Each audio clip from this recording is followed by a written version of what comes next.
Hi, welcome to Ask Jeff. I'm Jeff, and I'm answering questions, which is why we came up with the creative title, Ask Jeff. See how that works? Amazing, isn't it? And this is a moment where we will take time to answer something that we've been asked. Now, we've been doing this for a long time. There are a lot of Ask Jeff episodes out there, and people will ask a wide variety of questions. They can be goofy, they can be serious, they can be deeply spiritual and deeply personal. And depending on the question, when it comes in, we either answer you directly or we take that same question and we do it in this format where we actually answer it where other people can hear your question and hopefully enjoy the answer. This is one of those questions that may not be particularly deep or spiritual, and I'm not sure why it's been asked. And I went to the archives to get it, as a matter of fact, because we're actually filming this episode during the Halloween fall season. So it's fall here in Florida, which means it's only 95 degrees. And with that kind of coolness and briskness in the air, it gets you thinking of spooky things. And so with that in mind, this question comes along. Dear Jeff, was there really a Phantom of the Opera in Paris? Now, I can understand why you would ask me that question, because I certainly am very much in tune with opera. I'm very much in tune with musical theater. I'm very much in tune with what it means to perform on the grand stages and create great musical memories for people because of my extensive background as a music performer, with my deep love for opera and Broadway. And so my initial answer to the question is, I don't care. Don't be offended by that. I mean, I've seen Phantom of the Opera on Broadway. I've seen Phantom of the Opera off Broadway. I've seen Phantom of the Opera, the movie. I've actually tried to read the original novel, Phantom of the Opera, but I just got bogged down in it because it was just too old and archaic at the time I was trying to read it, so it didn't resonate with me. But at the end of the day, the question does have merit. And so don't take any of that to belittle the question. It's a legitimate question. It's a legitimate question that deserves a legitimate answer. So I'm going to legitimately try to answer it best I can. And the truth is that there may have been a Phantom of the Opera in Paris. Matter of fact, if you were to pick up the novel, you can do this or you can Google this. The opening line of the novel says this: the opera ghost really existed. The author who brought to life this story of the Phantom of the Opera always contended that the theatrical gruel was real and that the spooky story really had its roots in reality. Now, you need to know that this is not our conspiracy case show, which also airs on the Church of Fourth or Forward Motion, and that's a whole different kind of show. So this show's not that show, so I'm going to tell you right now up front, that's never been proven. It's never been proven that the ghost or the phantom was real. Never been proven. Although there is some evidence to suggest that from the murky depths, there is an element of truth to the story.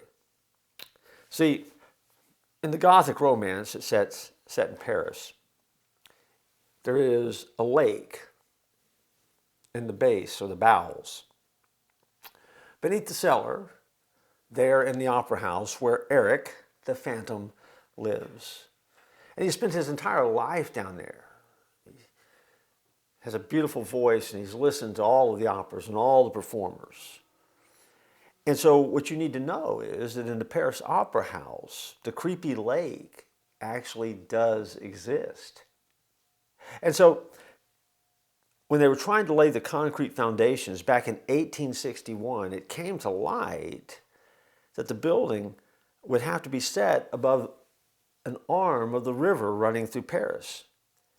And after trying to pump and move the water out of the site, it couldn't be done. So as a result, a large stone water tank was created and a small gate with a grate was created, and it allowed the pressure And it was quite ingenious to prevent any more water from rising up to the foundations. And then as a result, the tank helped to stabilize the opera house. And so when I say tank, I'm talking about a massive tank that was created as part of the infrastructure of the Paris Opera House. And so there's an element of truth, obviously, in the story. Does that mean that there's a phantom that floated through on a boat and sang as they went through? And I can't go that far. But the lake, that was there. And also, before Phantom of the Opera became a novel, the author, Gaston Leroux, also was a crime reporter. And on May 21st, 1896, one of the newspaper's headlines read, 500 kilos on a performer's head. It referred to an incident the previous evening where a woman had died and two had been injured after electrical faults caused two 360-kilogram counterweights to fall, are you ready for this? From the chandelier above the audience during the performance. And so as these counterweights fell and the chandelier rose up into the air because all of the counterweights were gone, they hit and killed a performer and injured some people that were in the audience. In the Phantom of the Opera, just the opposite happens. The great chandelier falls and destruction and mayhem occurs.